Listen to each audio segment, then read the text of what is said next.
قابض بھارتی فوجیوں نے اپنی ریاستی دہشت گردی کی تازہ کارروائی میں آج ضلع بارامولہ میں ایک اور کشمیری نوجوان کو شہید کر دیا۔ نوجوان کو ضلع کے علاقے بنیور میں آج صبح محاصرے اور تلاشی کی ایک کارروائی کے دوران شہید کیا گیا۔ شہید نوجوان کی شناخت ارشاد احمد بٹ ساکن پٹن بارامولہ کے طور پر ہوئی ہے۔ یہ امر قابل ذکر ہے کہ ارشاد کے والد فیاض احمد کو بھارتی فوج کے پالتو دہشت گرد اخوانیوں نے 2015 میں شہید کیا تھا۔ قابض فوجیوں نے ایک روز پہلے اسی ضلع کے وانی گام میں بھی ایک نوجوان کو شہید کیا تھا۔ اس کارروائی کے دوران بھارتی فوج کا ایک کتا بھی مارا گیا جس کو شہید قرار دے دیا گیا اور اس کے اعزاز میں باقاعدہ ایک تقریب کا انعقاد کر کے پھولوں کی چادر چڑھائی گئی۔ تقریب جسے ٹیلی ویژن چینلز پر لائیو کوریج دی گئی ہے میں بھارتی فوج کے 2 جرنیلوں سمیت کئی سینئر افسران نے بھی شرکت کی۔ مقامی لوگوں نے ہلاک ہوئے کتے کو گلوریفائی کرنے پر بھارتی میڈیا اور فوج کی مذمت کرتے ہوئے کہا ہے کہ کشمیری نوجوانوں کو بغیر وجہ جعلی مقابلوں میں قتل کیا جاتا ہے، مگر اخلاقی دیوالیہ پن کا شکار بھارتی گودی میڈیا اس پر چپ سادھ لیتا ہے۔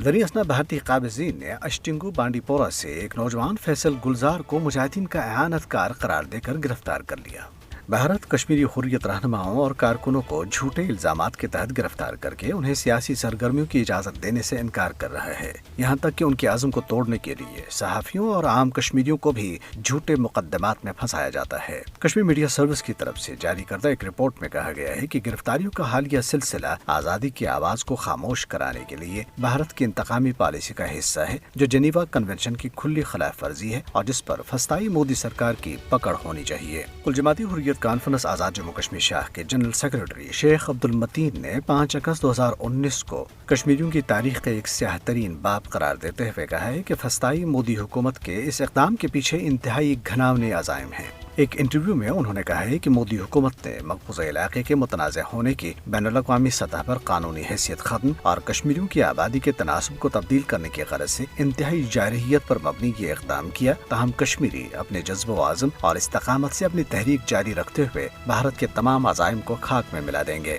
بھارتی تحقیقاتی ادارے انفورسمنٹ ڈائریکٹوریٹ نے جموں کشمیر کرکٹ ایسوسی ایشن میں فنڈز کے غبن سے متعلق کیس میں نیشنل کانفرنس کے صدر فاروق عبداللہ کے خلاف ایک ضمنی چارج شیٹ دائر کر دی ہے۔ اس پر ردعمل ظاہر کرتے ہوئے نیشنل کانفرنس کی ترجمان سارہ حیات شاہ نے اسے مودی حکومت کا مخالفین کو خاموش کرانے کا ہتھ کنڈا قرار دیا۔ آزاد جموں کشمیر کے صدر بیرسٹر سلطان محمود چودھری نے برطانیہ اور دنیا کے دیگر ممالک میں مقیم کشمیریوں پر زور دیا ہے کہ وہ مقبوضہ جموں کشمیر میں جاری بھارتی ظلم و بربریت اور بھارتی جیلوں میں نظر بند کشمیریوں کے ساتھ روا رکھے جانے والے غیر انسانی سلوک کو بے نقاب کریں۔ Jammu Kashmir peoples freedom league کے چیئرمین محمد فاروق رحمانی نے اقوام متحدہ کے انسانی حقوق کونسل اور دیگر متعلقہ تنظیموں اور اداروں پر زور دیا ہے کہ وہ تہاڑ جیل میں نظر بند حریت رہنما محمد یاسین ملک کی بگڑتی ہوئی صحت کا نوٹس لیں، جو 22 جولائی سے بھوک ہڑتال پر ہیں۔ بھارت کے چیف جسٹس این وی رمنا نے انصاف تک رسائی کو معاشرتی آزادی کا ایک ذریعہ قرار دیتے ہوئے اعتراف کیا ہے کہ ملک کی مجموعی آبادی کے محض ایک چھوٹے سے حصے کو عدالتوں تک رسائی حاصل ہے، جبکہ اکثریت خاموشی سے مشکلات کا سامنا کر رہی ہے۔